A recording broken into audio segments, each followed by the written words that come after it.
Sir तो फिर ये मुद्दे कहाँ से आते हैं कि अली के साथ हैं, बजरंगबली के साथ हैं, 80 के वर्सेस 20? ये क्रिया की प्रतिक्रिया है।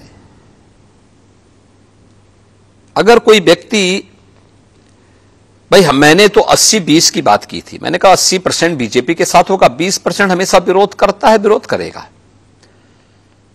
हमने जाति मौत मजहब की बात नहीं की थी, हमने तो 80 बनाम 20 की बात की थी। 80 वे लोग जो सरकार के सुरक्षा के एजेंडे से खुश हैं, 80 वे लोग जो सरकार के लोक कल्याणकारी और गरीब कल्याणकारी कार्यों से खुश हैं,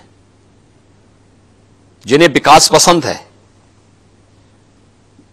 जिन्हें राज्य सरकार के द्वारा पारदर्शी तरीके से ईमानदार भर्ती की प्रक्रिया के माध्यम से अपने कार्यक्रमों को आगे बढ़ाने का अवसर प्राप्त हुआ है। उन लोगों को, जिन लोगों के जीवन में व्यापक परिवर्तन लाने का काम हुआ है और जो लोग प्रदेश सरकार के हर अच्छे कार्य को हमेशा समर्थन करते हैं, 80% वे लोग होंगे।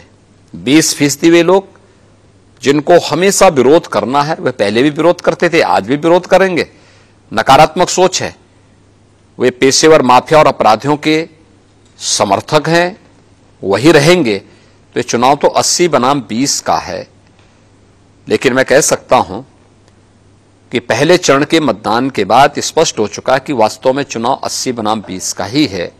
80% से अधिक समर्थन भारतीय जनता पार्टी को प्राप्त हुआ है और 20% जिसको विरोध करना था, जो वैक्सीन का विरोध करता है, अपराधियों के खिलाफ कार्रवाई का विरोध करता है, महिला सुरक्षा का विरोध करता है, गरीबों को दी जाने वाली अन्य योजना का विरोध करता है, हर एक जनपद एक उत्पाद की योजना का विरोध करता है, एक जनपद एक मेडिकल कॉलेज का विरोध करता है, एक्सप्रेस हाईवेज का विरोध करता है, वे हमेशा विरोध करते थे, विरोध करेंगे।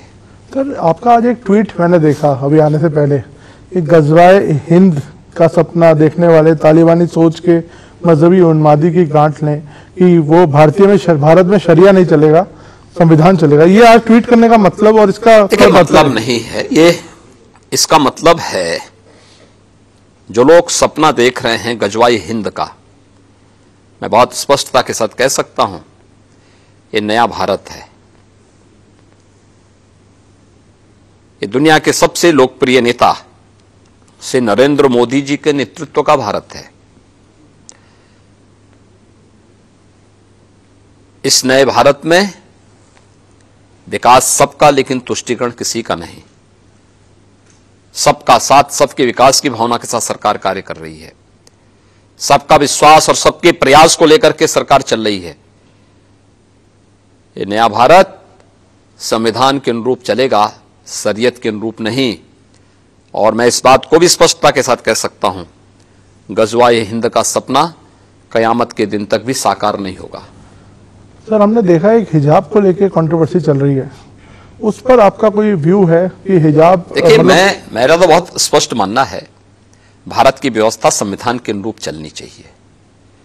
हमारी व्यक्तिगत आस्था, हमारे व्यक्तिगत स्वयं के अधिकार या हमारी स्वयं की पसंद नापसंद हम देश के ऊपर लागू नहीं कर सकते, संस्थाओं के ऊपर लागू नहीं कर सकते।